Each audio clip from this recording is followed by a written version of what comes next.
You like to see just how fast I can put you in a hospital? Hello, welcome to Star Trek Sodium.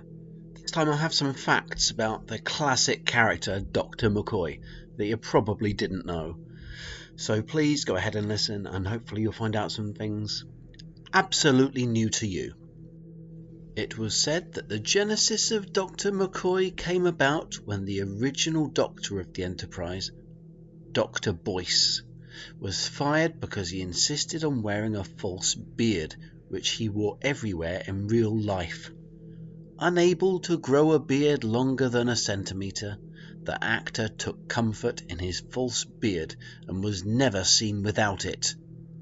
After having a real headache filming the pilot episode, each day of filming he would have this beard on, and Gene Roddenberry would have to spend an hour or two negotiating with him to remove it.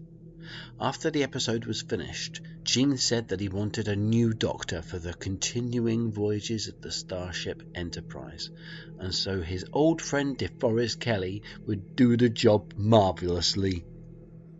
One character arc that didn't make it to the screen was a series of scenes that suggested that Dr. McCoy and Scotty were indeed Scottish rivals.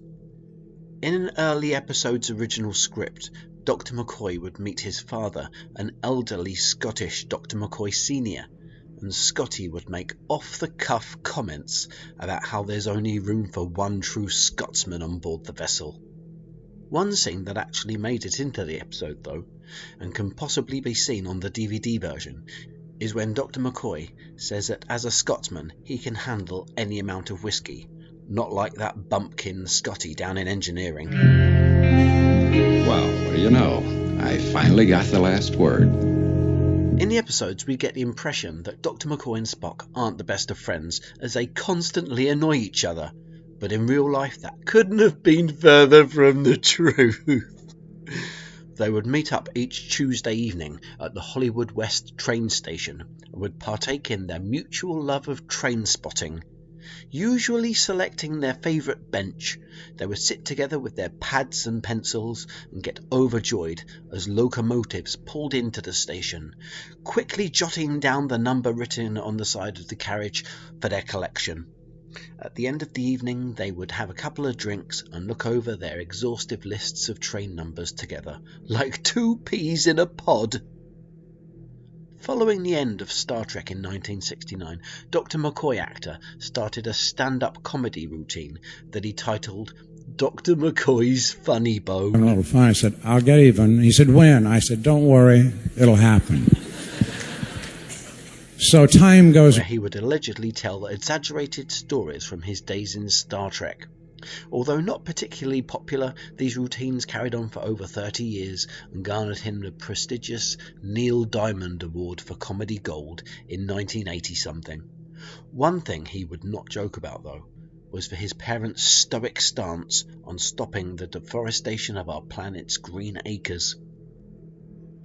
We all know that Dr. McCoy serves on the futuristic Starship Enterprise, but did you know that the actor Dr. McCoy was probably offered the part of the lead role in 2001 A Space Odyssey? At first, DeForest Kelley was eager to read for the part, but he decided to back out at the last minute because he valued Star Trek more than any silly science fiction that Stanley Kubrick could create.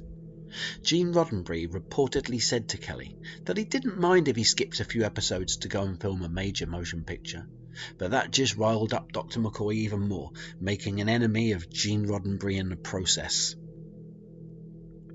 Having fallen out with both Stanley Kubrick and Gene Roddenberry, DeForest Kelley slumped into a life of lazy haze, lying around all day sunbathing rather than being productive. He would come to the studio to record his scenes, but would just slump off as soon as possible, like some kind of escaper. At his wits' end with DeForest Kelley's slumpy attitude, Gene Roddenberry gathered together Nichelle Nichols and Walter Koenig, and together the three of them descended on Kelley's home to cheer him up like the three wise men at Christmas. The Chekhov actor brought Kelley some expensive smelling salts.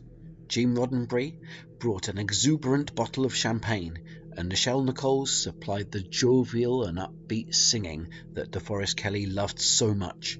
The skies are green and glowing. Where He was possibly heard saying one time, "All I need in life is a rich man's income and to hear that beautiful singing voice of 100 angels." During the Deep Space Nine Series 5 episode, Trials and Tribulations, Dax comments that she had a past with Dr. McCoy and that he had a surgeon's hands. This much had already been proven, as he had been seen working as a surgical doctor previously. What wasn't shown previously was his gruesome love affair with the Dax symbiont.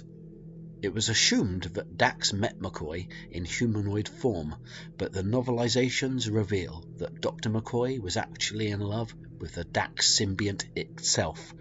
He would routinely remove the symbiont from its host at the time and rub the slimy devil all over his chest and neck. It was DeForest Kelley's inspirational ideas that inspired the outside icy segments in Star Trek VI for Dr. McCoy and Captain Kirk. As he was brought up in the 1930s in the forested woodland around Mount Juniper, he was no stranger to the desolation of the frozen tundra. While script meetings were taking place for Star Trek VI, Dr. McCoy actor piped up and softly demanded that the fiery hellhole of the Klingon prison planet should actually be seen as a frozen wasteland. Actor Captain Kirk immediately chimed in with the idea that if they were to be on a frozen wilderness, they could dress up in attractive warming rags, the exact kind of rags that William Shatner likes to dress in while at home with his family. The idea was warmly received, and so the Ice Planet idea went ahead, and Kirk and McCoy got to wear the attractive rags. Thanks for checking out my very interesting facts all about Dr. McCoy. Please subscribe for some more facts. Thanks very much, and all the best. Ta-ta!